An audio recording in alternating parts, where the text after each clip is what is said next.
and welcome back.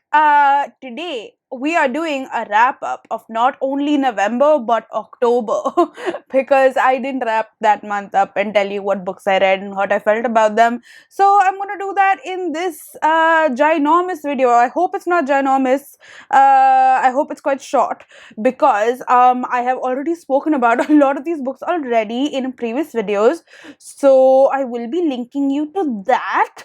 And yes, I do want my view counts to go up because yeah, I do. Okay. But other than that, I will be telling you about the books as well. So let me just get a sip of my chai. Before we begin, so yeah, quickly I read a total of 18 books in both months, but in the first month I read 8 books and in the second month I read 11. Yes, I can do basic math. I'm actually very good at maths. Fun fact. So yeah, so I will first talk to you about the October books, and we start off with Thursday Murder Club. And this is a video I've already done, but it is a really fun thriller mystery by Richard Oseman, and it is his first book, if I'm not mistaken. And it is basically situated somewhere in Britain, where there are these octogenarians who are like these 80-year-olds in like this retirement house, and they have this thing called Thursday Murder Club, which is they had like a friend of theirs who was like a retired cop, and she would just go through like her old files which she didn't solve, but now she's like in a coma, so now they're just doing this out of fun. So it's called Thursday Murder Club. 4 people come together and they try to solve like old cold cases just for funsies because they have literally nothing else to do in life. But then a murder actually does happen in like their area, and they know this person, so they're like, you know what, like let's try to solve this case. And it's really cute. It's told through different perspectives, so you see most of the 4 people's perspective. And there's also another beat cop, etc., who's like on the case with them, who becomes the person who they kind of take under their wings. But it's really cute because there's this one lady, I'm forgetting her name now, but you see it also through her diary entries, and she talks like a grandmother, you know, like, so she starts meandering in between and she starts talking about random stuff and how she made this cake, and you're just like, oh my god, just get to the murder. So if you don't like old people, this is not for you, but I love old people. So this was really fun for me, especially in that, but it was also like quite fast paced, and I read it all in an entire day. And I will link you to that vlog. So that was really fun. I really liked it. I gave it a 4.5 stars for just the sheer amount of entertainment that I had while reading it. So yeah, that was that. The next book that I read, which also is in that vlog, which you can check out, is one of the most anticipated books of the year, and that is The Invisible Life of Addie LaRue by V.E. Schwab.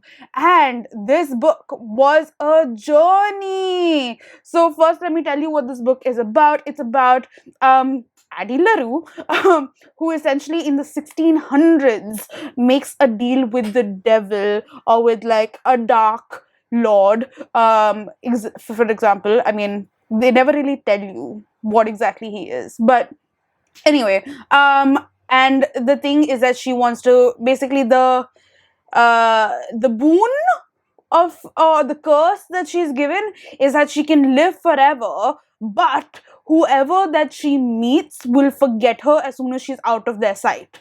So it leads her to a very tricky sort of situation where she can't really leave her mark anywhere, because, you know, even if she writes, it's gone, whatever. So basically, we see her story. So we see her from like the 1600s to now, but also we see her in New York, of present day, where she meets someone who finally remembers her. So she's like, wait, what just happened? And it's that story. And I thought that this was a beautifully written book. There were times where I was just like, oh my god, the beautifulness is getting like way too much, because like I felt like V Schwab really put her all into this.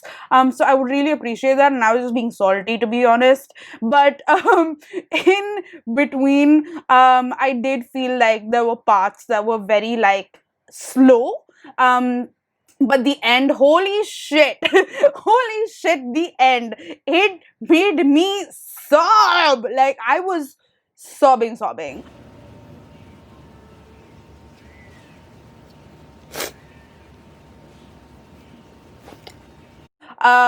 So obviously I was really connected to the characters, and I really liked what she did with it in the end. So I think in the end it totally made up. So I feel like the beginning was a 5 and the end was a 5, and the middle was maybe like a 3.5 or a 4 or something like that. But I feel like just because it made me feel so many things, I gave it a 4.5, maybe a 4.75. I'm tempted to give it a 5, but I know that I didn't like my experiences in the middle, so I don't want to give it a 5, if you get what I mean. But that's how I felt about The Invisible Life of Addie LaRue. The next book I read was Djinn Patrol on the Purple Line by Deepa Anaparra. And this book was shortlisted for the JCB Prize and is also beloved by a lot of my friends. And then, weirdly, right after I started reading it, I realized that it's also not liked by a lot of my friends. So, interesting take there. But essentially, this book follows a bunch of kids.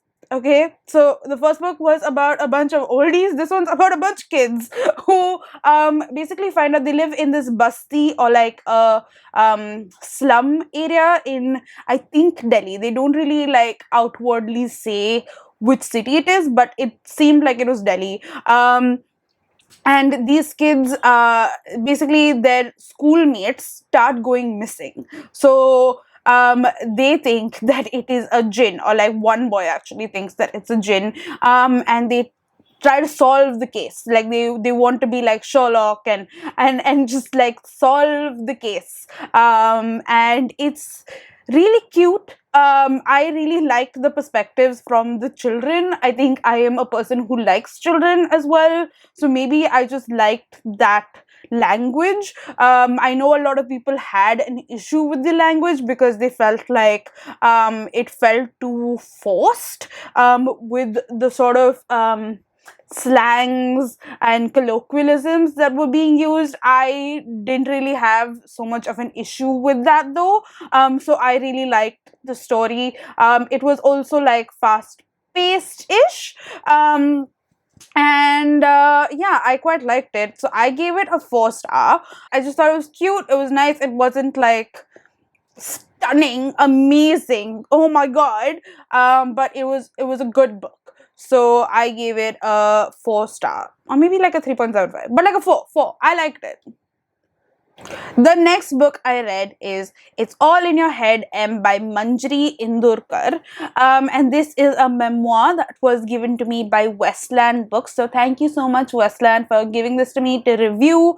And this was a interesting book. So Manjiri, I don't think, is too much older than me. I think she's like in her 30s as well.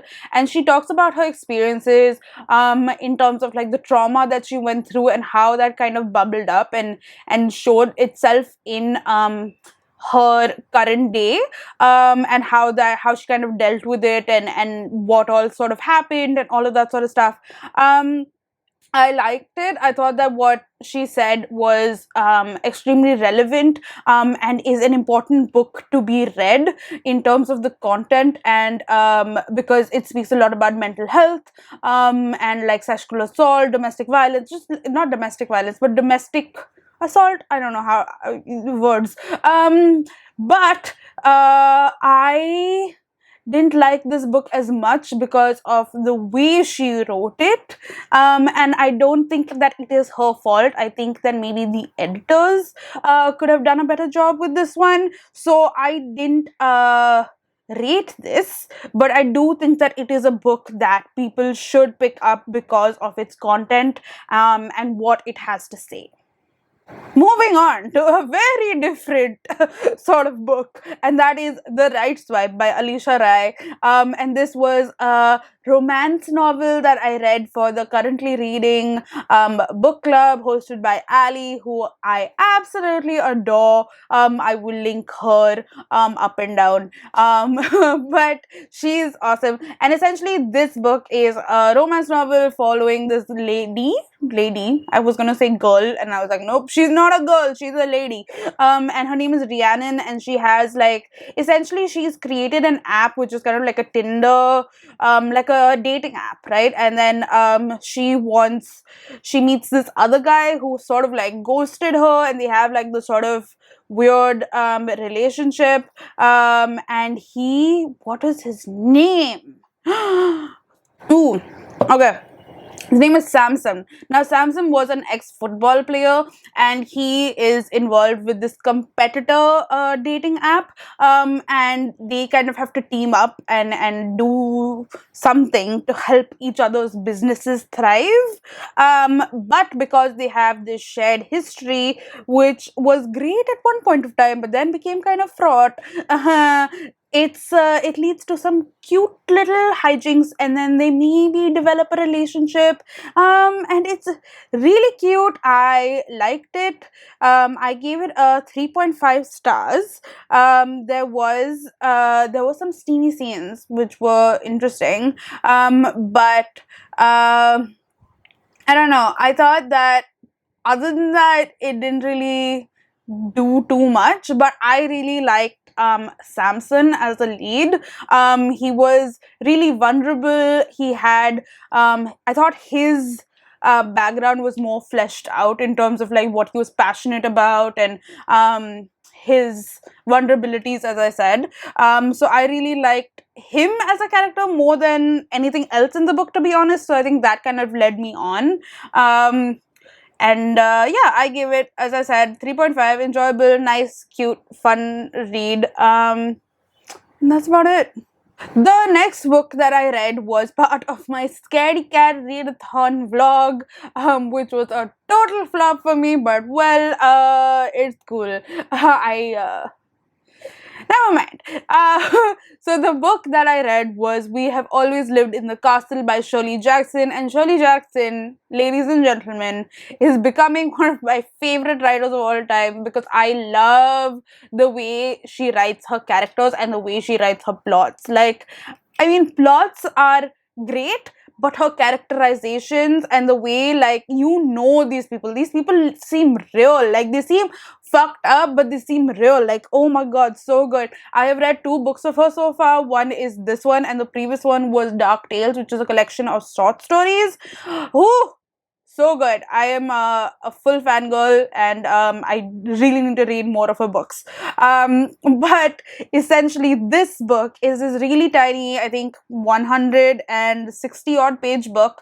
But it tells you the story of 2 sisters who now live in this really big castle-ish sort of house in this village. So they're clearly very wealthy, but the rest of the town looks down on them and is like scared of them, also tries to intimidate them because of 2 things. One, because they are very wealthy, but 2, more importantly, there was a summer a few years ago where their entire family died because of poisoning, and no one figured out how that happened. So essentially, the only people who survived were the 2 sisters and their one uncle who is like sort of gone cuckoo.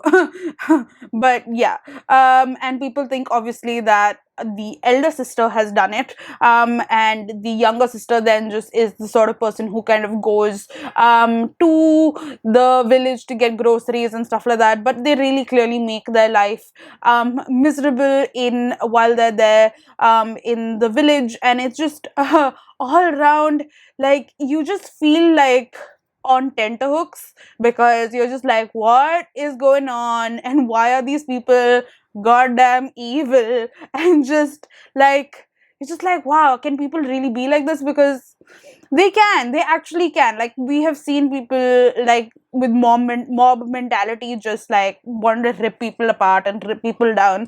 And that's what this was. It led up to a situation, and it also at the same point of time is you trying to figure out how exactly did like the entire family die and who did it. So it was a really tiny book, but so good, well paced, and thoroughly creepy, and just a really good read if you want to check out horror, but aren't a big scaredy cat like I am. Like, it kept me scared, but it didn't give me those jump scares, which I do not approve of in life. And then the last book that I read in October was honestly, why did I read it? I don't know, but it is Kissing the Coronavirus by M.J. Edwards.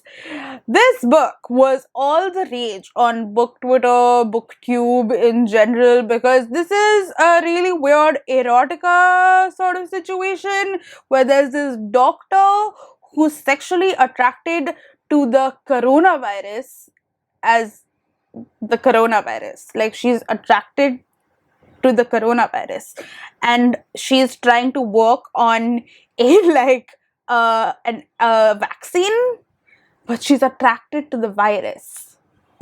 Like, it's doing something to her from the inside, like making her like, I want you, and bounce wow wow sort of situation. And then the virus becomes a real monster, animal, man situation, and then they have sex. That's literally the book. Okay, that's the book. It's 16 pages.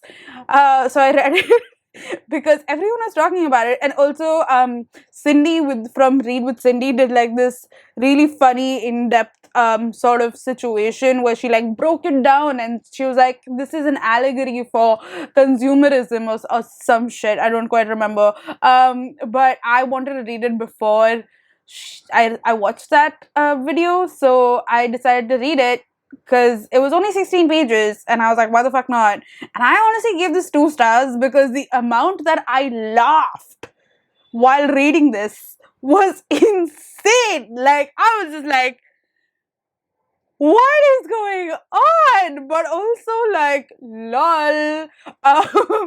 So yeah, I actually kind of like, it was insane. It was really dumb, and like the worst.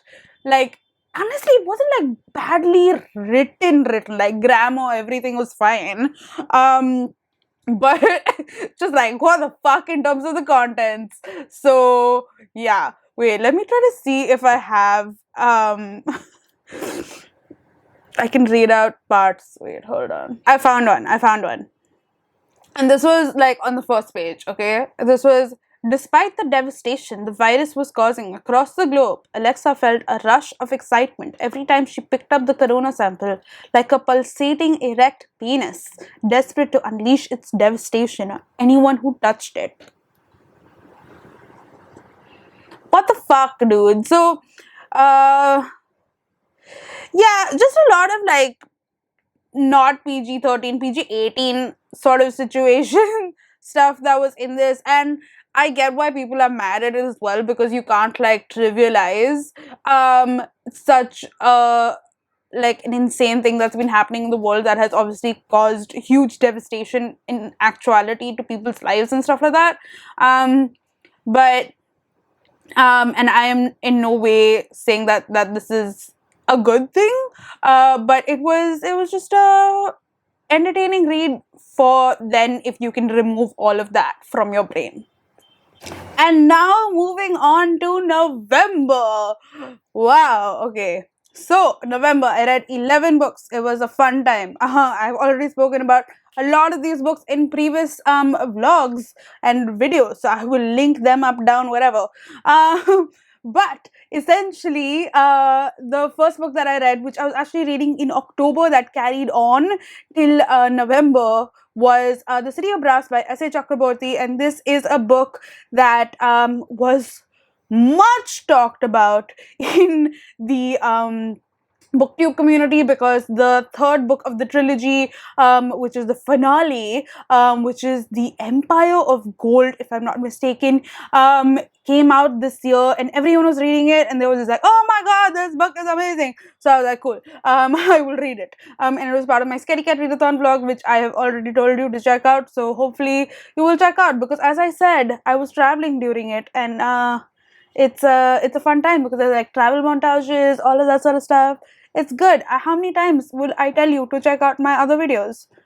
Hopefully you listen. Anyway, so this book is about this girl who is in Egypt, and she is like a con artist of sorts. So she says that she is a like a soothsayer of sorts, and she mistakenly summons a Djinn, which is not something that people can do. So this Djinn comes and is obviously confused, and obviously this girl has some magical powers, and he takes her to the city of Devabad, or like land of Devabad, which is this magical land, and then stuff goes down. But I liked this book, but I didn't like love it, and that is because, and I feel like I am new to young adult fantasy in general, and I feel like all the books that I have read in the young adult fantasy genre have been essentially the same, which is a girl who like doesn't know that she has these powers, is suddenly meets this brooding boy who is from this land of magic, and then takes this brooding boy takes her to this land of magic, and then she realizes that she has all these powers, and then she becomes this source of like this powerful thing or whatever, and then like they also have this love chemistry sort of situation going on, and that's what this book is essentially. Yeah. So in that way, I felt like it was a little same but different. But however, I did really like it because it was brown people instead of white people, which are all the other books. All the other YA fantasy books were white people, and this was like brown people, and I felt a sort of kinship towards them because of that. So that was great. But I think the reason why I didn't like this book as much is because I felt like the characters weren't as fleshed out. I didn't really see their character arc, which I think I will see in the upcoming books, because I do feel that in the entire series as a whole, I think I would like that, but this one maybe not so much. But I do think though that the last, I think 60 to 70 pages were insane. Like, oh my god, that was like hit after hit after hit, and like there was so much going on, and I was just like gasping because I was like, what the hell just happened? Like, it was awesome. I really liked the last 60 pages. I liked the first maybe like 60 pages as well, and then there were like 400 pages in between, which I was kind of like, okay, this is kind of meh. But I do still plan to read the next series, so that it's not like the writing was bad, it's not like anything like that was bad. It was just me. I just didn't vibe with it as much. So yeah, there's that. But I gave it a 3.5 stars, and I do think that it is I've said this, that I'm gonna read the entire series, and I will let you know my feelings when I read them. Okay, hopefully the characters will have developed, and yeah. The next few books that I am going to talk about are books that I've already spoken about in my 1000 Doors Readathon vlog, which also has a lot of travel montages in it. So check it out, because like they're fun. Okay, they're fun. Anyway, so the first book that I read was Landour Days by Ruskin Bond. And this fun fact I read while I was in Landour, so it was really cool. But what is Landour Days? It is like diary entries that Ruskin Bond has written over months and one entire year. So it basically covers various seasons and what he was feeling and his witticisms and his thoughts during that period of time. Nothing like profound or great or anything like that. He talks about like how he hates his neighbor's dog because he barks too much and shit like that. But I just really liked the way that he wrote, and I liked like his wit. So I liked the book. I gave it a 4-star. I also really appreciated it because it gave me a lot of history to the place that I was in at that point of time, which is basically why I decided to read the book as well. So it was good. I felt more connected to it than I maybe usually would have. So I gave it a 4-star. The next book that I read was I Think I Might Need You. Yes. And this is these short novellas of sorts, like 150 pages, or of these sisters. It's a love sisters trilogy.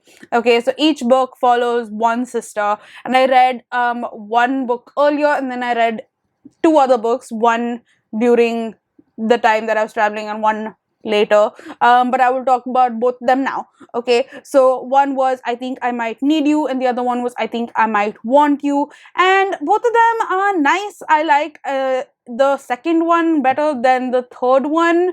I think I like the men a lot in the book as well. This book I gave like a 2-star. The second one, which was like the I Think I Might Need You, I gave a 3-star. I think that these books are cute and nice, but nothing like earth-shattering. But they were good, fun reads in between situations, and they are steamy. So if you're into that, go for it. And I really I liked them. I actually kind of liked them, except for the last one. Last one I didn't like as much. Oh God.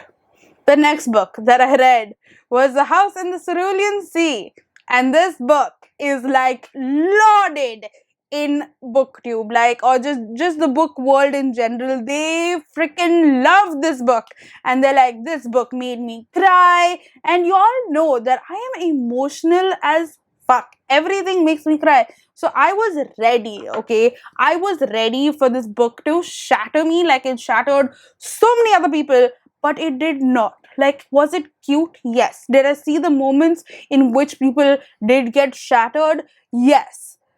But I didn't like it. Like, it was good. It was good, but it wasn't like hallelujah, 5 stars. So I gave this a 3.5. Because it was nice. Like, I liked it, and it was okay. Let me tell you what the book is about. All right. So it basically follows this boy, man. Why am I saying boy? Man. And he is like this social worker who has to go check up on these orphanages which essentially house these magical children. So there's this alternate sort of world that we live in which there are magical children, and it's sort of like X-Files meets, not X-Files, X-Men meets like Marvel or something like that. Because like this house that he has to go to is like this very like top secret sort of situation, because it has these magical kids that no one has ever seen before, including one of them being the Antichrist. But the Antichrist is really sweet. He's like this 7-year-old boy, and he's like adorable. And you just see how cute these kids are, and it helps you put things into perspective in terms of like your own prejudices, and how things are not as they seem. And it was just cute. Like, it was a nice read. But I think expectations were way too high, and like they didn't quite meet that expectation. So I speak about this way better in my other video, so I will link you to that. Yeah, so that you can see what I have to say. And unfortunately, it leads me to another book that I had such high expectations for, honestly, like such high expectations for.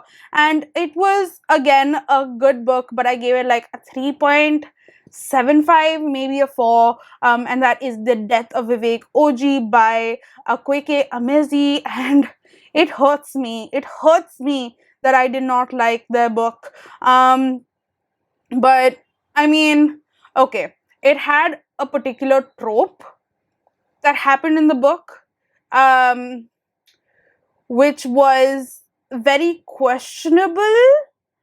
Like, I'm not a person who judges, but at that point of time I was around a certain people, which made it feel really weird to me.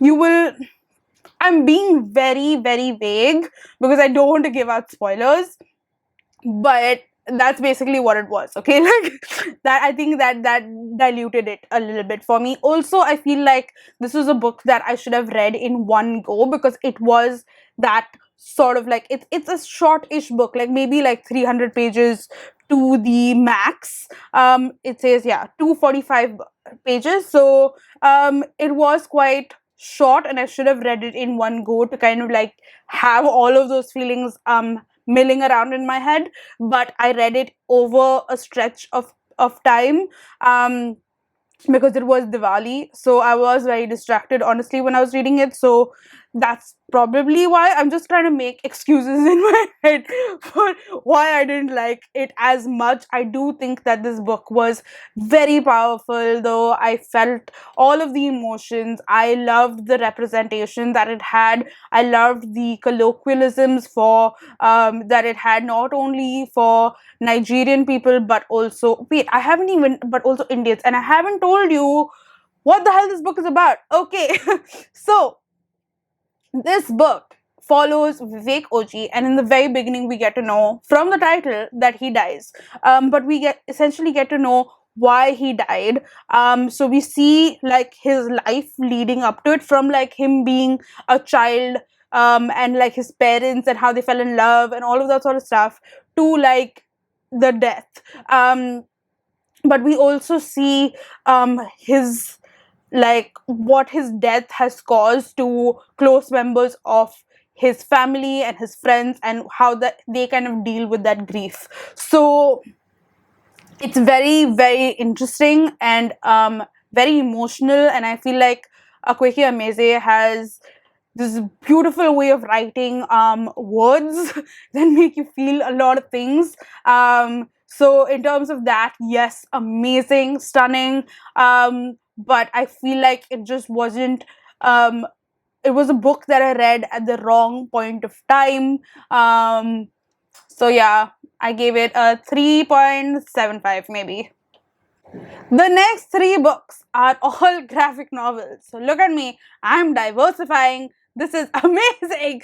But the first one is Seconds by Bryan Lee O'Malley. Bryan Lee O'Malley is the one who wrote Scott Pilgrim, which is a cult classic in terms of not only the book and the graphic novel, but also the movie that he made, that was made on that. So cool. But yeah, this one follows this girl who is a chef, who discovers like this mushroom that she can take, that basically she takes if she has to write down the mistake that she made, and the things that she wants to change, essentially, and ingest the mushroom and sleep, and then she wakes up and that mistake is like erased. So she does this once, and then she keeps doing it to kind of make her life perfect. But then obviously this doesn't go well, as you see from as the book proceeds. And then basically, yeah, I will not tell you what happens further. For that, you should read the book. But I really like what this book had to say in terms of that striving for perfection and how you can't erase your mistakes and stuff like that. And it does get a little dark towards the end, but I liked that. I like what it had to say, as I've said.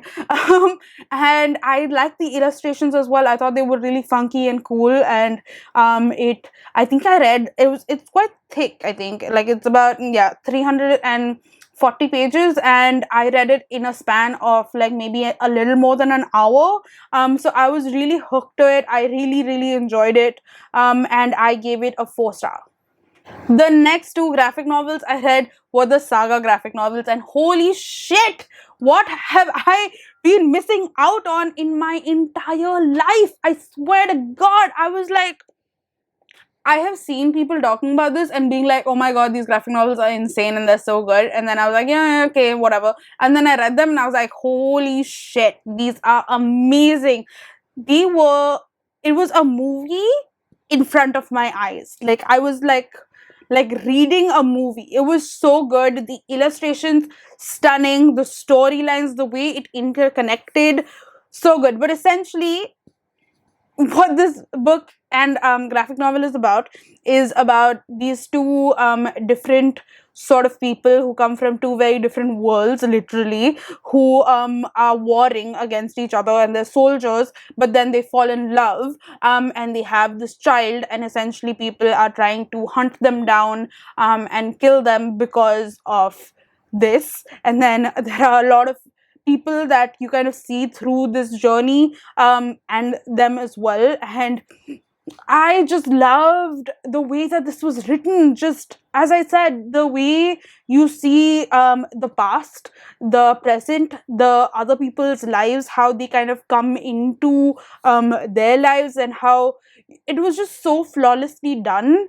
Just amazing. I loved it. Was just so good. And yes, it is very graphic in terms of gore. I mean, not so graphic. I mean, I was like, I don't really like gore so much, but I could deal with it. But it also does have some very sexually explicit content.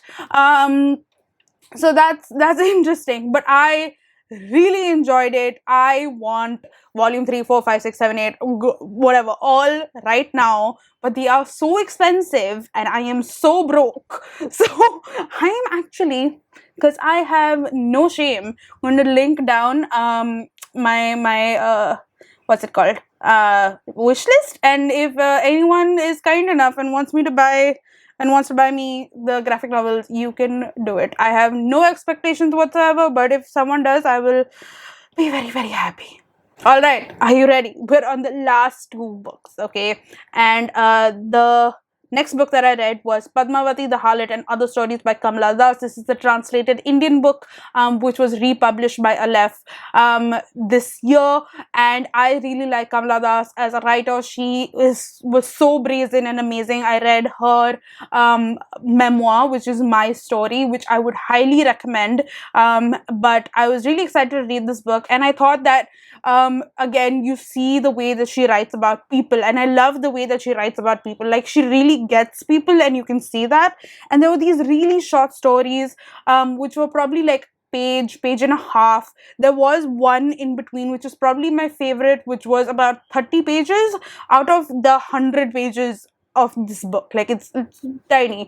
And I thought that was really good. But as I said, I felt like she gets people, and characterization is on point. I really like the way that, and what she has to say through this. So yeah, so I really liked it. However, I did feel that because the stories were so short, like a page and a half, it almost felt sort of incomplete to me. I was craving more because I really liked what she was saying, and I was like, it almost felt like I was like, and then what happens? But then there was no and then. So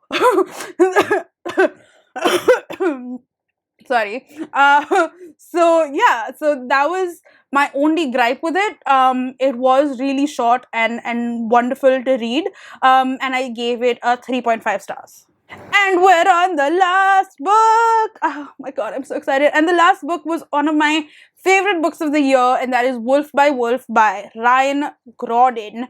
And this I was looking forward to reading for a really long period of time, because it is one of a booktuber who I really look up to. Like, it's one of her favorites. So I've been wanting to read this for a while, and it wasn't really, I didn't think that it was available in India for some reason. I don't know why I had that stuck in my brain. But I borrowed this book from Key, and Holy shit, this book is so good. So it is a little man in the high castle-esque, but it has like a young adult spin on it, so it's quite cool. But essentially this book follows a world in which the Hitler and his army win, so the allies lose, and essentially Hitler spreads his regime across the world, including India, by the way, so that's interesting. But it's like 10 years after the war, and there is something called, there's this, what is it called, damn it, I'm forgetting the name, I just finished it, but it's basically this motorcycle race that happens from like Germany to like across the continents to go to Japan, right? That's where it ends, and people participate in it, and there's this one girl who wants to participate in it, and she's part of the resistance, and she wants to participate in it so that she can meet Hitler when she wins and then kill him. That is essentially the journey, and it has some sci-fi elements to it as well, which isn't too like overt. It's like this one part which I don't want to tell you what it is so that you don't get spoiled.